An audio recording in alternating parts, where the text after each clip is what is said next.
Always a good time here at the MiamiHal show. Hey, welcome all to I guess Hob and the Hal. Hal and Hobbs show, the Miami Hal show with without Minus a Hal Hal plus Ash. plus Ash, Me, no Ashley. Hal.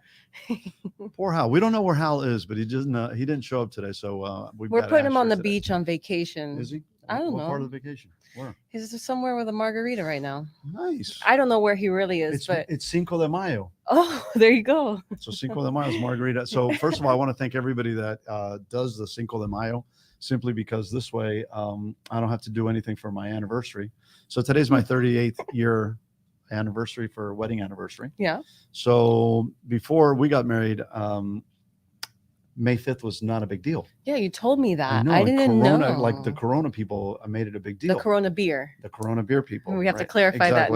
now. You have to clarify that. So back then, there was like not a big deal. Right. So now it's a big deal. So now I don't have to go out for dinner. Yeah, So it because makes it's life a yeah, lot because easier. going out to dinner tonight. Yeah, I mean, no. I guess you could go to a steakhouse. They're not doing Cinco de Mayo. You never know. They always throw something in. There's some Mexican like stuff on top. No, I'm good. Mariachis everywhere. Exactly. I'm good. I don't want those mariachi. Those are scary. Those are the machine gunner. That's from a movie. What movie is that from? I think it's from a one of those horror movies or whatever. We'll get I'm there. currently watching Queen of the South. Queen of the South. Have you Yes. seen it on Netflix? I've seen parts of it. Yes. Oh man. Are you all I- into it? Oh, I didn't think I was gonna get into it, but I am. You're into it. That's So I'm cool. into it. So I'm into the Matarachi. Yeah, those people. Yeah. I'm into it right now. The Mexican vibe. Yeah, exactly. There you go. So we always start the show with a very simple question. So, what did you learn this week in real estate? Oh, well, I learned something I already knew, just like from a new perspective, I Mhm. guess you can say. Communication is key, Mhm. right? Talk So about it that's all what the I time. learned, but like from a new perspective. Yeah. So typically, I am on the buyer side. Right. I've worked with a lot of buyers and renters. I really haven't had my own listings until recently. Right. And just being on that side of things and seeing Changes a how little bit. people could just go ghost for a little bit and you're like, contracts. so what am I doing? Happens more often than you think, because we get that a lot, simply with folks don't realize that if you have a contract and you sign it, doesn't mean if there's any changes, if those changes aren't signed or initialed, You don't have you're a going to be in trouble. contract. You don't have a contract. So Yeah. there's no contract involved, and you don't have a deal or you don't have anything. So Yeah. I know what you've been going through. So it's been very very interesting. But Yeah, I mean, I'm not too stressed out about it. He is communicating the other agent, but there was a moment there Yeah. I'm like, did you Hello. fall off the face of the earth or what? Yeah. Which in the same breath, we're all entitled to take days off, Sure. have an emergency. Hal has Yeah, obviously. Yeah. but real estate's kind of 24/7, Yeah. and if you're going to go on vacation, and Let us we know. just interacted, we've just met each other. I don't know you, you don't know me, but now we're going into contract together, and if you're going on vacation, please let me know. Yeah, just send me a little note. So that I don't think you disappeared off the face of the earth. Yeah. It's not very hard to communicate these kind of things. Just kind of let us know really quick, and Yeah. then we can go from there. But yeah, the it's been an exciting time in real estate lately, hasn't it? Yeah. We talked about it on our podcast earlier this week. Gotta have Miami. Got YouTube channel, subscribe now. There's a shift in the market. Yeah, We for feel sure. it, we see it. I don't like saying like, oh, it's calmed down. No. The demand is still out there, Yeah. especially in Florida, especially in South Florida. The demand's there. It's just not like on fire. Yeah. One of the things we noticed, and I actually had a client of mine call us today and ask us about school districts and a couple of things, and that conversation came up, and So you sent the school district conversation my way. Exactly, because I don't have kids. So that is a key element. But I think what we kind of talked about was the fact that the competition that may have been there before isn't as intense as it was prior. Yeah. And it's just calming down. Before, you may have had 10, 12 people competing for a property. Yeah. And because of the interest rate changes and everything, you've seen it a lot less. Yeah. It's still competitive, but the Right. competition now isn't 15, 20 people. We're not going to see those 60, 70 open house situations. And you know what? It's kind of a relief. It is. It's nice. Everyone knows, and not everybody, but those who know who I am know I'm new to real estate, and everyone's like, "Oh, you got in at the right time. You're so lucky." Like I feel like I was thrown into kind of chaotic Chaos, situation. yeah, So I for sure. learned chaos, which is great because now that it's like kind of slowed down, I feel like it's slow. It's probably just like kind of normal. Yeah, it's actually at the normal standpoint. Even if we would look at it back from a traditional, we're Yeah. actually still peaking. We're still actually a little bit active Definitely. than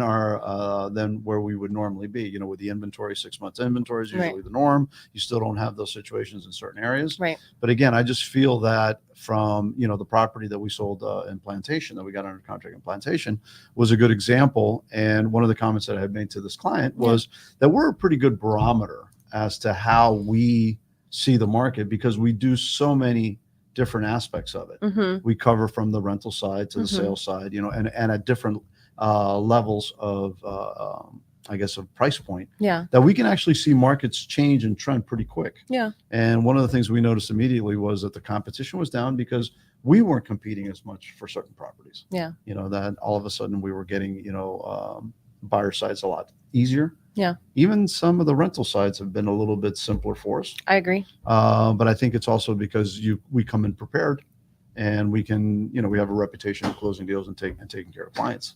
And I think that gets out there in the marketplace. So I think that's been all positive. Yeah, it's definitely positive, and it's still a good time to buy because interest rates are going to go up. Oh, yeah, So if you for have sure. the ability to buy, for example, I'm working with renters now. They're relocating to Miami. They're renting a condo. It's a nice condo. Mhm. It has a beautiful view of the water. It's worth the money in the Miami market, Right. but it's $3,500 a month. And they had to, give a good offer. They put some months up front. They're spending $20,000 to move into a rental. So if you have the capability to buy, it's still a good time, Yeah. and maybe even better because you're not facing so much Right. competition. And I think some of those price points may be a little bit higher. So we have a comment, and I can't see it. So I'll read it. Don't read you it. worry. You take care of it. Tell us about how the cost of homeowners insurance is affecting the pricing of homes, if any. That's all. That's a good question. We haven't seen it yet. We're gonna see it. I Okay. think a lot of these policies are coming due. Mhm. Like my policy is coming due in June, so we start to see a lot of those policies starting to play out in the later months.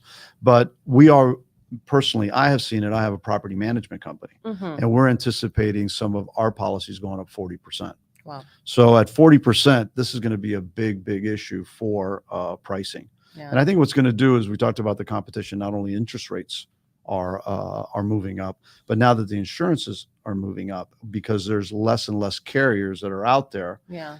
Again, you're going to end up with Citizens for most of our single family properties that we do, and where we're at. But I think the real ones that are going to be hit hard are going to be the condos, Yeah. and how these condos are going to cover themselves is going to be one of the biggest concerns we're going to have in the short term. And it's going to get expensive, and that's going to be maintenance fees Going on. that are going to be going up on the condominium buildings, and how that's going to affect it. But on the single family homes, you're still going to have Citizens. So we've always talked about it. When we look at properties, we see some value built into properties. You have impact windows and doors. You have barrel roof tiles. You have certain things Check that cover marks. check marks that actually protect you from a high insurance premium. Let's tell people what those check marks are. Go ahead. Roof, Roof, windows, plumbing. There's in the fourth one. electrical, mechanical. I thought it was 4, like a Yeah. 4-point It's a inspection. 4-point inspection. So the mechanical, the one of the ones that the insurance companies love to beat you up on is actually water heaters. It's leaks. Interesting. Yeah, any water leak, because then it adds to moisture, it adds Yeah, to yeah, mold, yeah. it adds to this. So it just kind of, it's incremental. So I think the two biggest ones that you're going to do is roof, and windows. and those age of roofs are now becoming even more challenging. So they're going to be questioning, before you got that little, we got 10 years of roof left and you only had like 2, Right. So I think that's going to become more of a concern. But I think we will see those start to play out after the summer. Okay. And God forbid if a hurricane hits, then all hell is going to break loose, as we've always And talked I about. said it last year. We're kind of due for one, but only Mother Nature knows. Only Mother Nature knows. And if it comes in, it'll be a very, very, very Ooh, interesting. we got a cool question. Okay, what's the question? Javier, Ooh. would you ever recommend to invest in other countries like Santo Domingo or Mexico?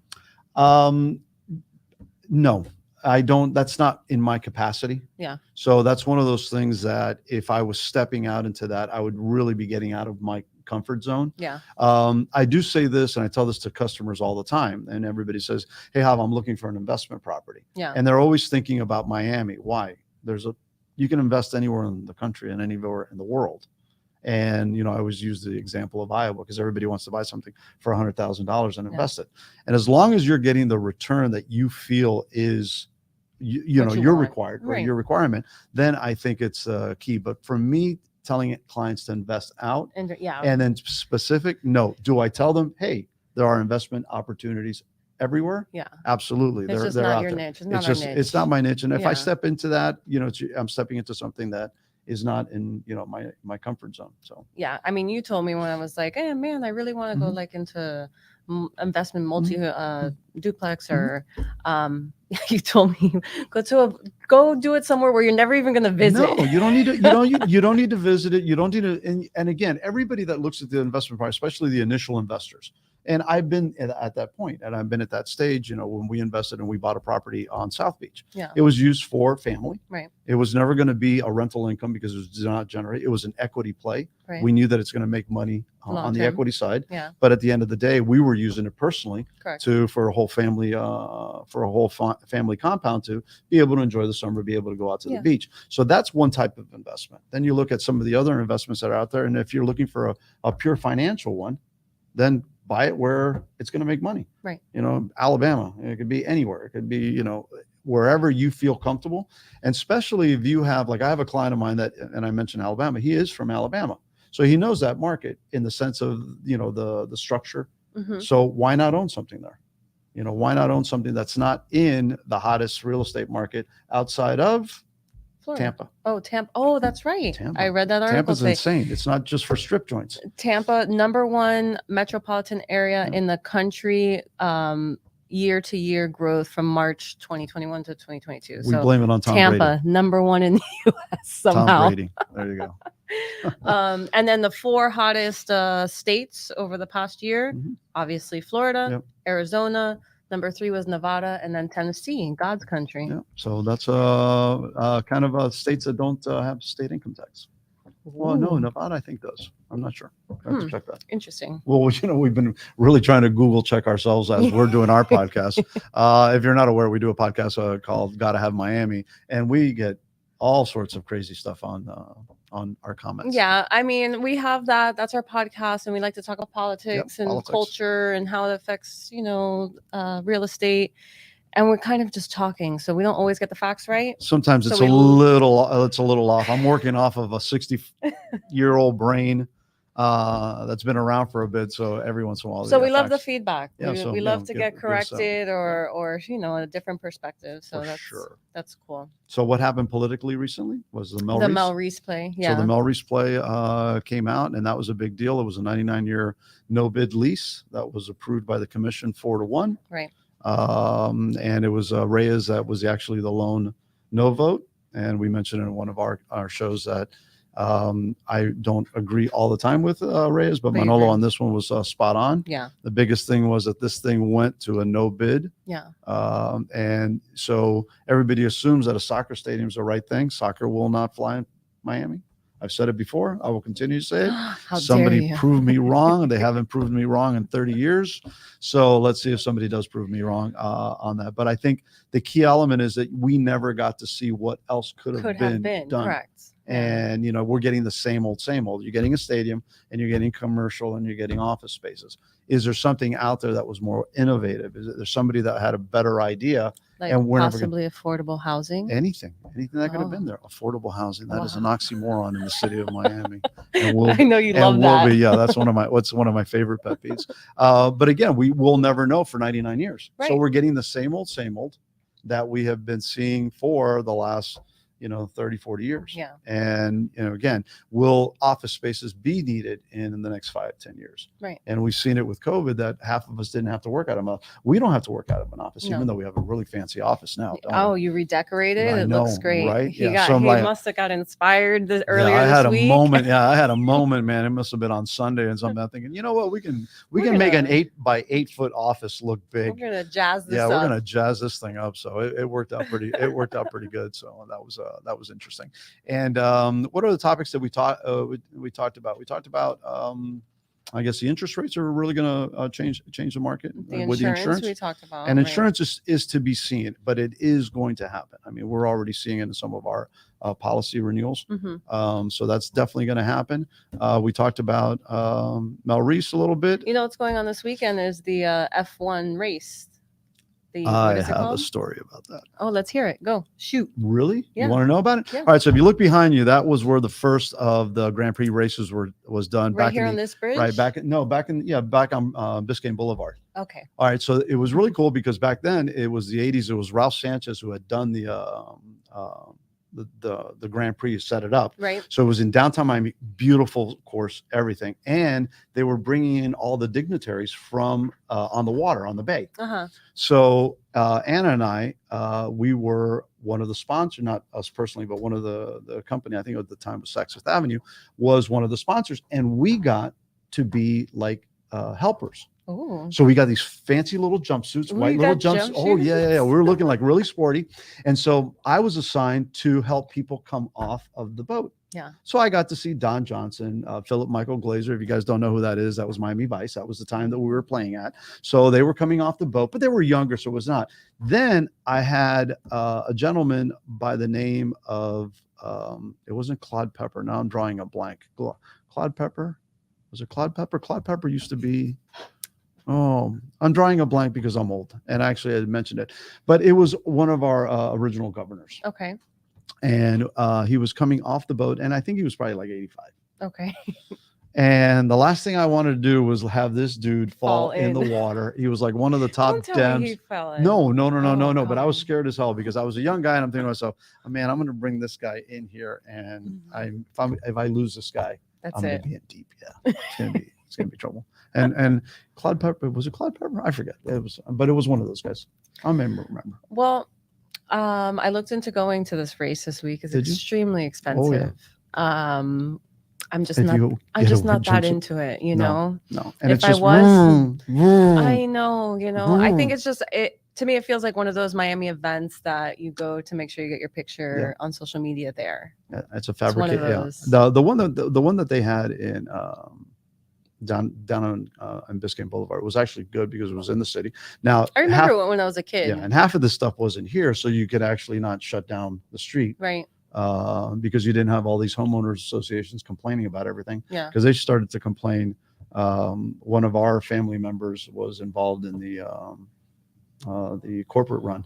Oh, okay. Yeah, so Eddie was involved in the corporate run, and they caught all sorts of hell from one of the associations because they were closing down the street at 3 p.m. Oh, how dare they? Exactly. So back in the day it was easy to do, but now it's a little bit more difficult. So that was it. I remember the races when it was downtown. I was a kid then, but I do remember them vaguely. Yeah. And I have passed by the track over at, what is that now? Hard Rock Stadium. Joe Robbie. I'll always know it as Joe Robbie. Yeah. The track looks super By the cool. way, he didn't take any money out to do that stadium. He didn't use a dime of not a dollar public money, and he was criticized for it by other owners. Why didn't you take public money? And he said, because I want to do it my way. And he did. But that's when the Dolphins were the Dolphins, not what they are now. It's another conversation. I was to say, here we go on the Dolphins. Yeah, there we go. I don't have any feedback here. I know, I've heard. I don't know. So that's going on this weekend. I don't know what kind of traffic chaos that's going to bring. I can't imagine at the price point it's at that all of Miami is going to be there. That's what was the price point? Like 21, 22, over $2,000? If I remember correct, I think it was $1,200 for the 3 days. $1,200 for the 3 days. But per person. So like a family of four, you're like at $5,000 on the weekend. Yeah. No, it's a lot of coin. And you haven't even drank water yet. I'm sure it's a lot of coin for that's a lot of coin even for Miami. Yeah. In Miami standards. But we gotta save for insurance. Yeah, exactly. So hopefully they'll have a good turnout and it'll be a good event. It is a very, very cool event. Yeah. To be quite honest, it's an exciting it's an exciting how should I say, sport. Yeah. And it's very, very cool, but it's also a very social sport. And I think they have the I don't know if it's docu-series on Netflix now about it. So I'm sure about the whole racing scene. I don't know the details of it, but I'm sure that's drumming up more interest. No, we race here on the streets of Miami. Just driving around. We had that comment the other day about people, if you're on the express lane, if you're not passing somebody, two pet go peeves, to the right. Yeah, two pet peeves. If you're on the express lane, especially on the ones that you pay for, Yeah. don't get on the left-hand lane and do like 60 miles an hour. You're going to cause all sorts of traffic. I know. And then just another little pet peeve of mine, if you are making a left-hand turn on a light, you can actually go into the street. No you way. don't have to sit right there where that light is and wait for their to do it. You do that in Broward. Yep. Remember Broward in the left-hand turns for the 10. Yeah. We got another question. So what will happen with the property values around Melrose? We talked about this. Yeah, we think those are going to go up. Go buy now. Yeah. So it's actually they speculated those for the last 5 years. We mentioned this in another in one of our podcasts. If you're really going to look for something that you maybe want to touch on, south of 54th, east of 37th, okay, west of 27th. That's northwest. Yep, northwest section. So yeah. that's going to be something there. There's some properties there that you can probably mess around with. But I think in Melrose, one of the things that we talked about Melrose, and we've got a few more minutes in the show, and we talked about this at when you go to these public hearings and these public meetings, or when you see a referendum hit your hit your voter box, yeah. you're sold this set of plans. Okay, this is going to be, you're going to be voting for a 20,000 seat stadium. You're going to be voting for this. You're going to be voting for that. But then when these people come in front of the commission to actually activate the lease, which this was really just a vote to get a lease for the city of Miami to be able to negotiate a lease with the Beckham Group and the Moss brothers. So you're looking at it and you say, okay, so this is what the lease or the idea was. Well, there, right at the commission, you're seeing changes on the fly. Yeah. So by the way, if you think you're getting a 20,000 seat stadium, you're not. Wrong. Now it's 40,000. And before this is over, it's going to be 60,000.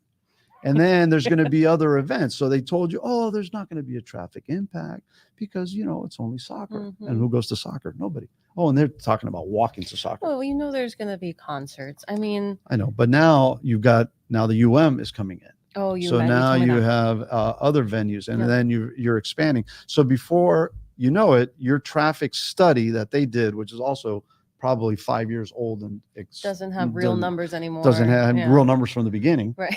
So now you're really not going to have any real numbers. So just remember that these things, when you vote for them, they're never going to be what you voted for. So, but I do believe that they're going to be. I think there's going to be an increase in property values. We're already seeing it. I mean, it does make it makes sense. It's going to be pretty and shiny and fancy, and prices go up. Unless the FAA says no. So we'll have to wait for that. There was a rumor early on that the FAA may say no to this whole project because of the planes landing. Wouldn't you think they would have said that already, or they're going to wait till the last minute? I don't know. Like they're going to go break ground and they're going to say, "Hold on." I've always said that smart people make a lot of dumb decisions. Yeah. Because they think they know it all. But I had heard that early on, because the towers that you look behind have only a certain height limit because of the planes flying in. Right. And that particular piece of property sits directly on a flight path. Yeah. Especially, you will know that if you've ever played there. Yeah. Because the planes go right over you. Yeah. I mean, literally like right over you. Like you could wave. You could wave at people. Yeah. I mean, 747 taking off of MIA right over Melrose. You are covering your ears because and they fly out every couple of minutes. Right. So that doesn't seem like a peaceful golf course. No, it isn't. It's built on toxic soil. It's got all sorts of certain issues. But I think that's going to be maybe something that may come into conversation at a later date. But we also talked really briefly. We also talked about how gentrification is caused by government decisions. Yeah. And this is a classic one to answer George's question. These property values are not going to go up. Now you had maybe investment properties that were, priced at X amount of dollars for a renter and working class. Yeah. Now those are going to climb just like the rest of the market. Correct. So I think that's one of the things. That's gentrification is caused by many things, but it's usually political decisions to activate neighborhoods.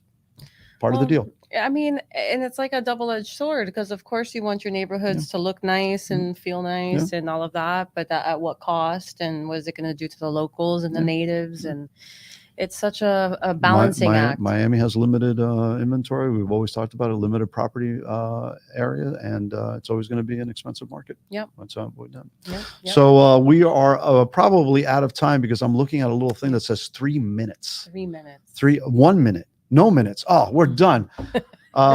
Just want to say, thank you for joining us with thanks replacing for having Hal. me. Thanks for having Yep. me, Hal. Yeah, Wherever thank you are out there having margaritas. wherever you're at, and basically I see Ash every day, so it's not like anything special. So seeing as we work together, so again, we thank you for joining us, and it's been fun. Have a great weekend, guys. All right, bye guys. Be good.